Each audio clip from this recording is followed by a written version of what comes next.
Hi, this is Chelsea Plummer from May's Menu, and you're listening to the Eat Blog Talk podcast.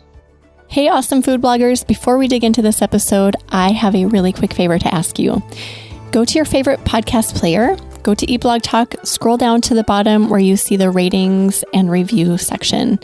Leave Eat Blog Talk a 5-star rating if you love this podcast and leave a great review. This will only benefit this podcast. It adds value. And I so very much appreciate your efforts with this. Thank you so much for doing this. Okay, now on to the episode. Hello, food bloggers. Welcome to Eat Blog Talk, the podcast for food bloggers looking for the value and confidence that will move the needle forward in your business. This episode is sponsored by RankIQ. I am your host, Megan Porta, and you are listening to episode number 301. Today, Chelsea is going to talk to us about keyword research and SEO and how she believes that those things should take precedence over photography.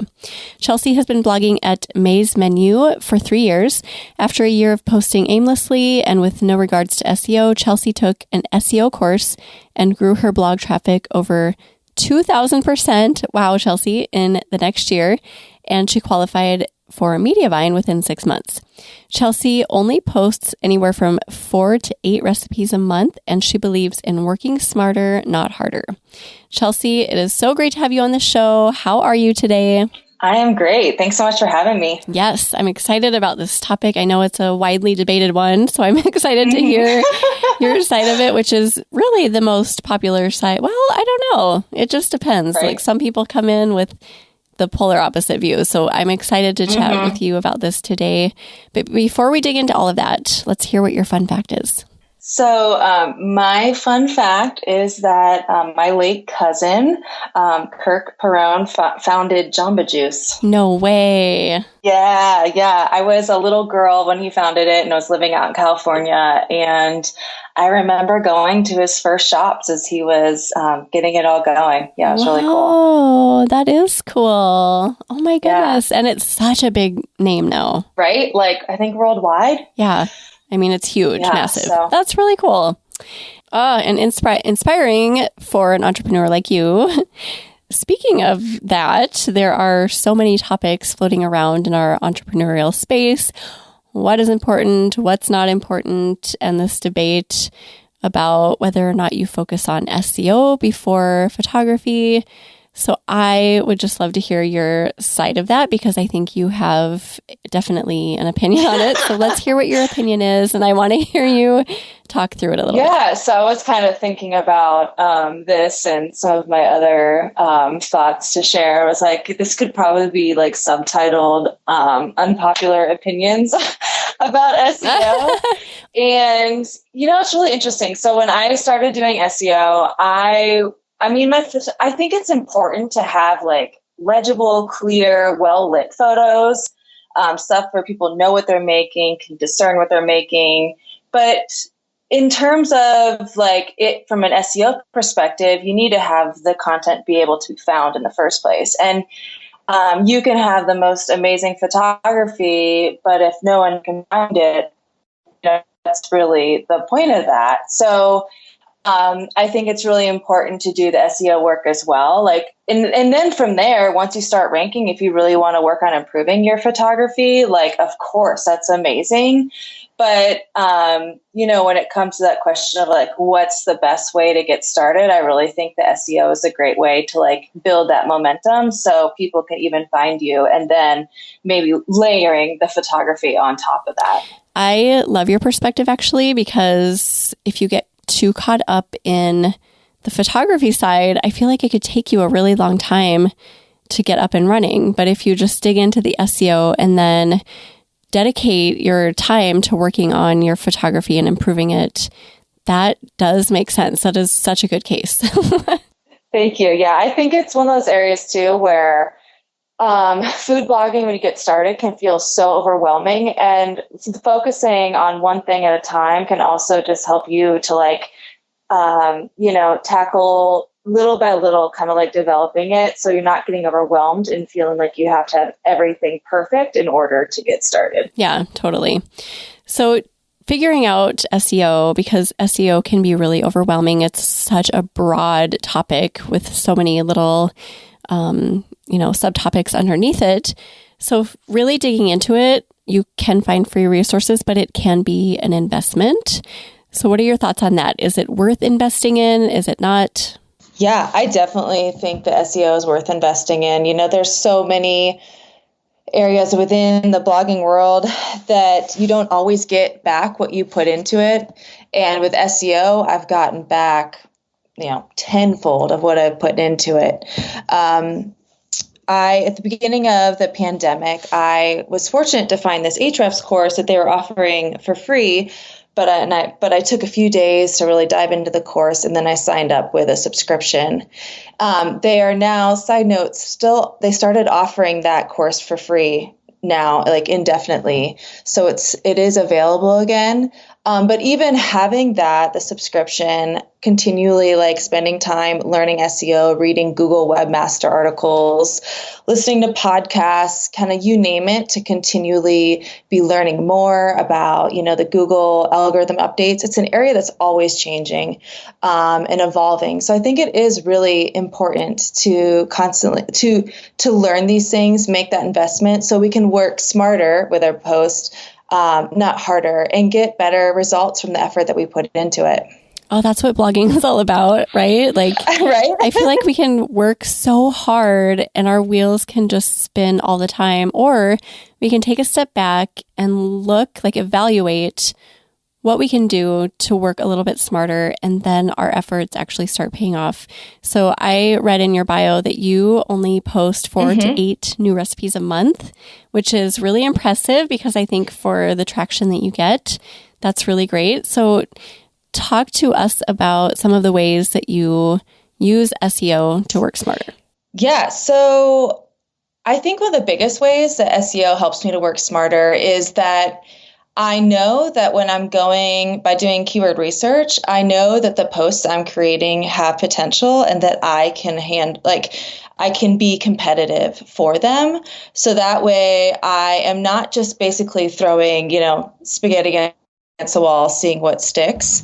I know that there are good chances that if I do the post well, that I will rank for them. So with, that 4 to 8 recipe posts a month, I've been able to get places. And I've also shared that there's been months I've taken completely off from posting, and I still, have been able to build that traction.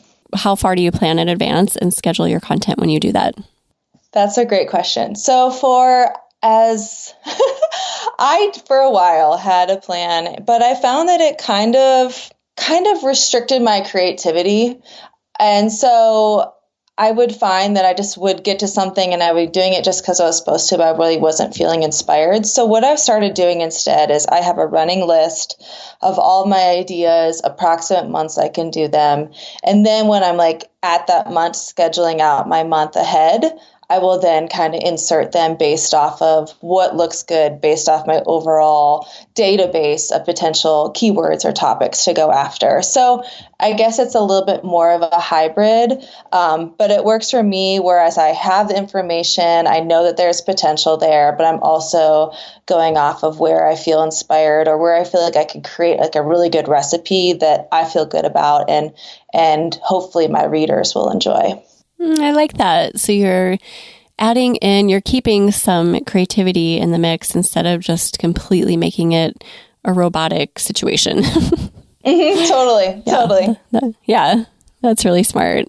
So let's talk about some of the little pieces of SEO. Some of the parts of a blog post, for example, like including process shots. I know that is a great way to make the user happy, and that's our ultimate goal, right? So I would love to hear your opinion on process shots and ingredient shots and whether or not we should be using those consistently. Awesome. Yeah. So I will start right out in saying that I do not enjoy taking process shots or ingredient shots, but I think they are so important. In my work helping other bloggers with their keyword research, I have seen a theme that most often the posts that need to be optimized or aren't performing well, usually 9 times out of 10, they don't have process shots and or ingredient shots. From my own experience or from bloggers I've helped, when they've added just those alone, like it's helped their post performance.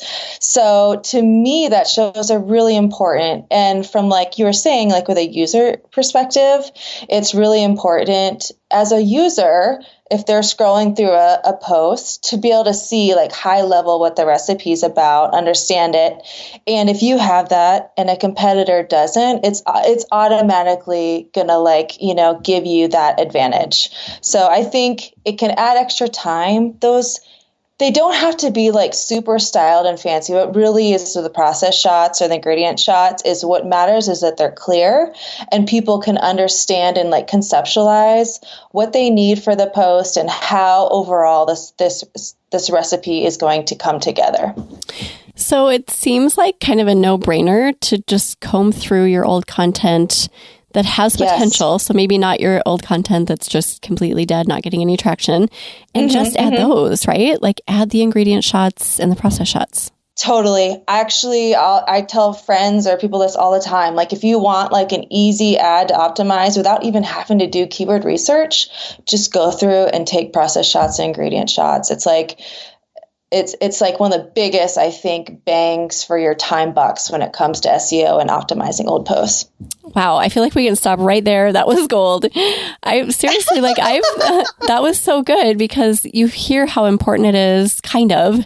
But I mean, if that could be like a really huge factor in just getting the old posts with potential, giving them a little bit of a boost or even a big boost, then why not? Especially for stuff that has really common ingredients, maybe that you could just make really easily. Even let's say you want to start with just ingredient shots and you have like a bunch of baking recipes and you have all the supplies. You could even just go through and shoot ingredient shots. And then maybe the next week you do some process shots. You can kind of even, schedule it out however works best. Yeah, I love that. Okay. So let's talk about some other ways to optimize old posts. What are some other things that you do as you comb through old content? So as I comb through old content, so one of the first things I look for is like an easy, what's the word for this? Like you were talking about, like not the posts that are old and dead and have no potential. I tend to go through and look, what are my posts that are like ranking like 3 through 10 or top of the second page, go through those and work on those first. And from there, I can look at, what keywords am I targeting? Am I targeting like the best ones for my competition level? And so, and even if I can go into a post I optimized last year, but now if I can handle more competitive keywords, I can go in and re-optimize that old post with new keywords that are kind of like a level up competition wise. And usually a level up competition wise also means higher, potential traffic or keyword search volume. So that's even one way too. If you already have, all the information on your posts, you could go in and just improve the keywords as your domain authority improves, as you find that you're ranking better for more competitive terms. That's like an easy way that you can improve and kind of level up your content. But yeah, so beginning of last year, I really focused on, I cut my new posts back to only 2 or 3 posts a year in the spring. And instead, I just focused on optimizing like tons of posts. I was like doing 10 or 12 posts a month optimizing. But only 2 or 3 new ones, maybe not 10 or 12, maybe it was even less, like 8 to 12, depending on the month. When June came around, there was a June and July core updates, my traffic doubled. So it was a matter, once again, I was just seeing that I had a lot of older content that I needed to redo my keywords, and it really made a huge difference for me when that algorithm update published. What are your thoughts on bloggers who have just been around for a couple of years? Is it worth it to go back to their quote old content, even though it's not that old? Definitely. Always improvements to be made. Always. And I'm not an old blogger. I've only had my blog for 3 years. My big, the way I like to look at blog posts is that they are like living documents. And because they are, I mean, the great thing about blogging is we don't just publish it once like a magazine and then there's no changing ever, right? So taking advantage of that, continuing to make it competitive. If there's an old post, let's say even 2 years old, where there's a new way of doing one of the steps, or there's a new tool, or let's say I have an old chili recipe, but it was made for the stovetop, but I want to add directions for an instant pot directions. Always kind of thinking of what can I add to this post to make it the most relevant, to make it the most user-friendly, to make it the most like up to date. Doesn't even have to be huge changes. But like maybe I add, like those instant pot directions, or maybe I add dietary adaptations, if I want to show how a recipe can be made gluten-free, if I have readers that are asking about it, if I find the search terms are there and people are looking for gluten-free variations, just always kind of thinking about how to keep those posts relevant and the most competitive and the most beneficial for the readers. Yeah, you framed that really well. I loved hearing all of that because you never know what is new. Like you mentioned new tools. I didn't even think of that. Like maybe there's something that's recently come onto your radar that is really helpful for the recipe and you have an affiliate link or something along those lines. So there's always things you can update. I feel like I create new content and then I go in 3 months later and I'm already like, oh, I can update this, which is silly. Totally. It feels like that's way too soon, but it is completely true. There's always something. And once you do your first sweep through the recipe, you do your initial post, like that is the hard work. And you were just finessing it from there. Yes. Yeah. You've already done the hard work. Yeah. So it's just a matter, of just kind of tweaking it up, making it, as relevant as as possible at the time that you're updating it. Let's take a really quick break to talk about a service I'm really excited to share with you. As a food blogger, you've got so much on your plate. You are busy developing recipes, taking photos, writing posts, managing social media, and all of the other things.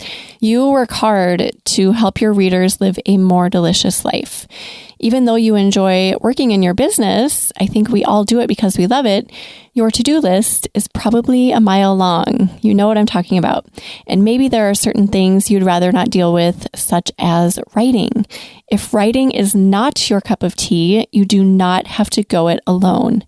Heather Eberly is a content writer for food brands. She uses copywriting and marketing techniques to grow your business so you can focus on doing the things you love.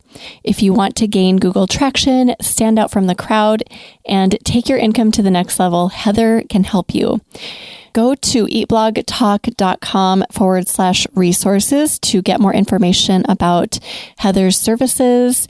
Again, go to eatblogtalk.com/resources and click on Heather's link.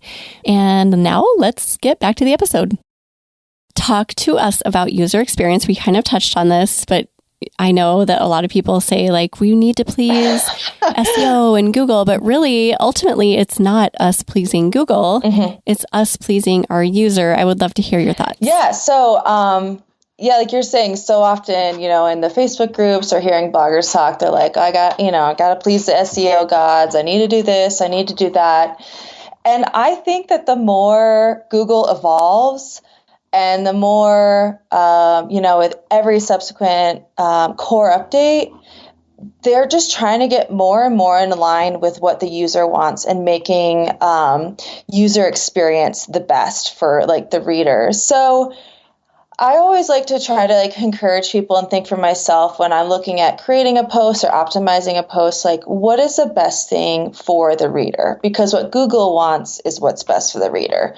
So it could be everything from how you organize a post to how you write the post, or what subtitles you use, what headers, and just really thinking through, stepping back.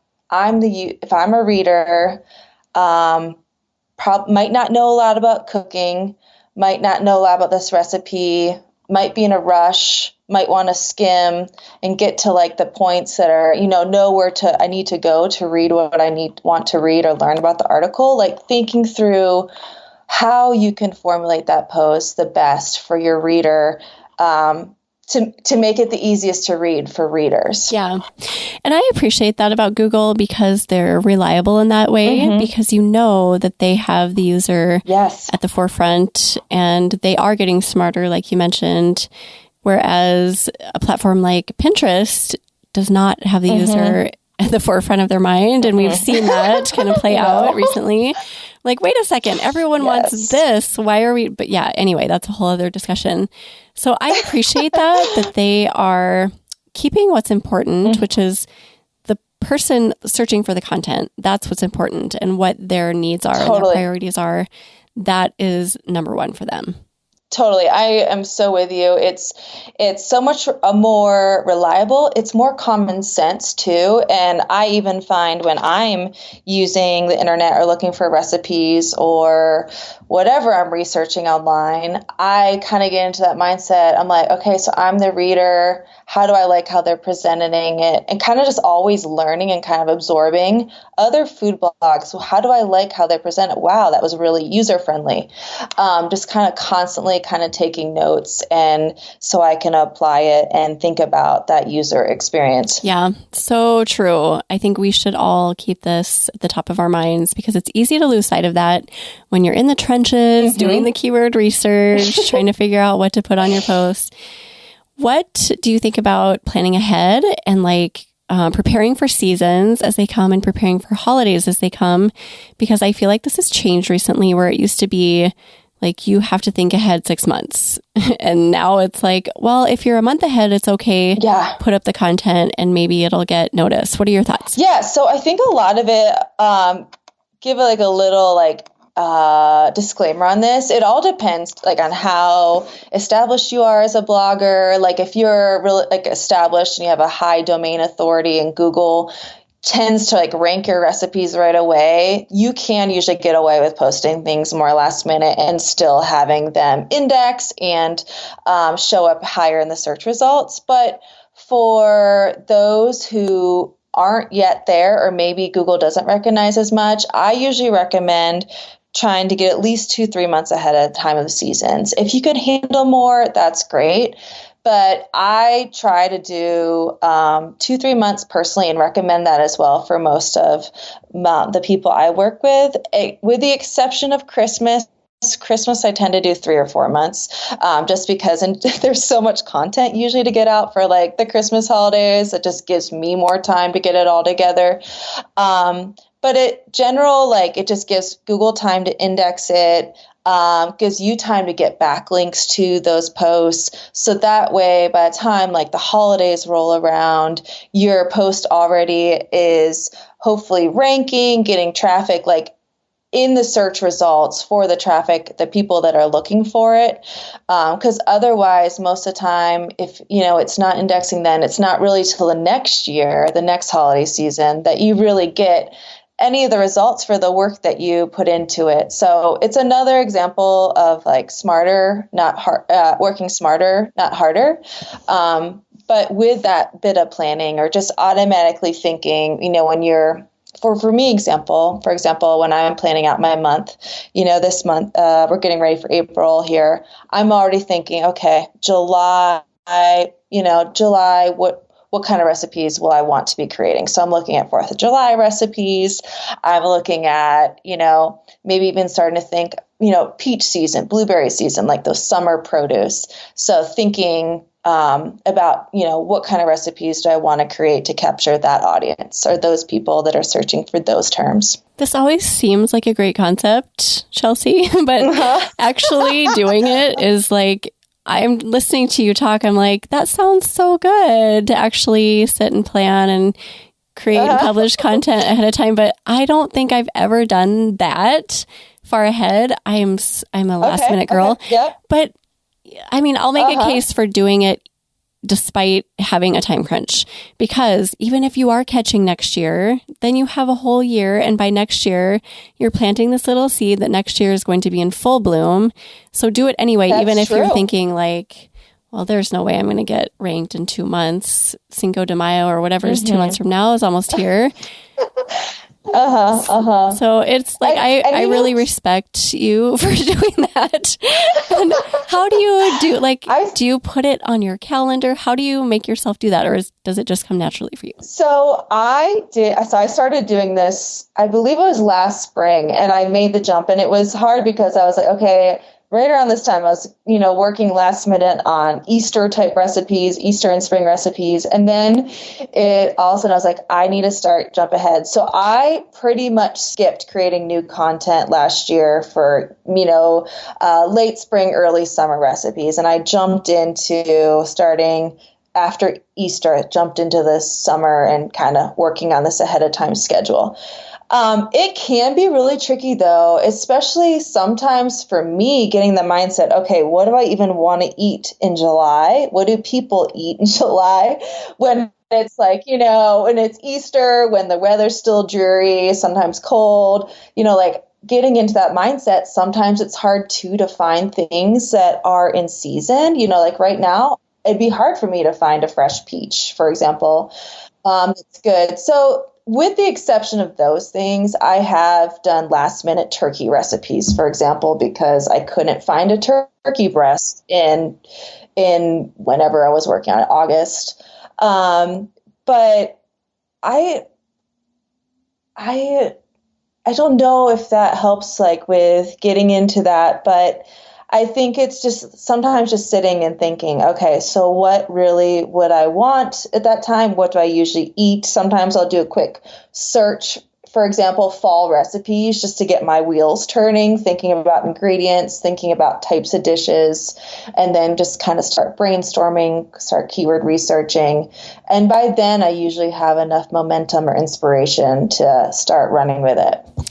Well, you've inspired me to at least look ahead and consider that, because it would be nice to have new things to run through, or at least like old stuff that I've re-optimized to kind of run through the system, so to speak, and be ready by summer, because summer tends to be a huge lull for me. So you inspired me today. Oh, I'm glad to hear that. Yeah. Is there anything else? This has been great. I think you've made such a great case for prioritizing SEO and working on photography as you do that. So it's like a little side burner project. Improve it, yes, for sure, because it's visual. Food blogging is so visual. But while you're doing that, keep SEO at the forefront and keep working on it and improving it. Is there anything we've forgotten? Any takeaways or anything you want to mention before we start saying goodbye? I don't think so. I think that's about it. Yeah. Okay. Well, this has been wonderful. Thank you so much for joining me today. It was such a pleasure to talk with you, Chelsea. Yeah. Thanks so much for having me. It was really fun. Yes. So before you go, do you have either a favorite quote or words of inspiration to share with us? I think I mainly have words of inspiration and encouragement. My main encouragement is to share, to find a blogging community or a blogging network, find your friends. I, about a year and a half ago, discovered my mastermind group, and we meet every other week.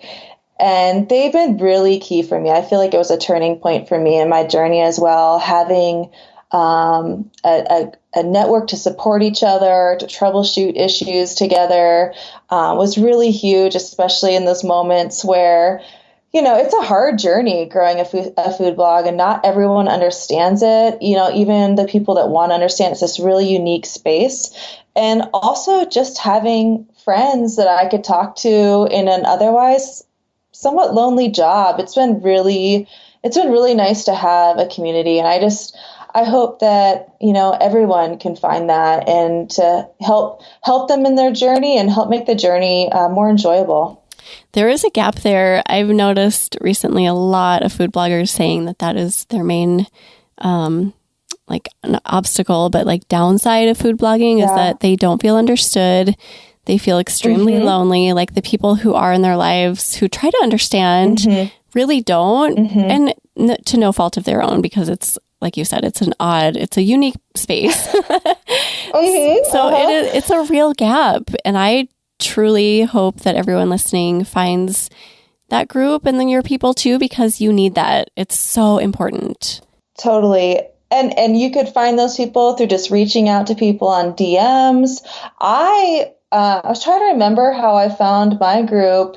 I don't know if it was a Facebook Roundup group or if it was Food Bloggers Central Facebook group, but I just posted, I was like, are there any other health focused bloggers that want to meet up? And from there, it just kind of naturally evolved. So it can be scary, but the results can really be worth it just to put yourself out there and try to get to know other bloggers. Yep, such an important part of it. Thank you for mentioning that, Chelsea. We will put together some show notes for you. So if you want to go peek at those, you can go to eatblogtalk.com/Maze menu, and May is spelled MAE, so MAES menu.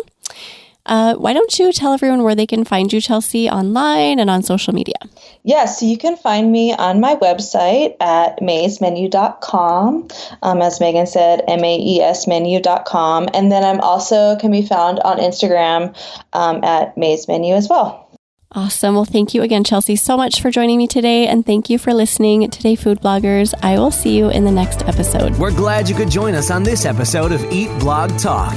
For more resources based on today's discussion, as well as show notes and an opportunity to be on a future episode of the show, be sure to head to eatblogtalk.com. If you feel that hunger for information, we'll be here to feed you on Eat Blog Talk.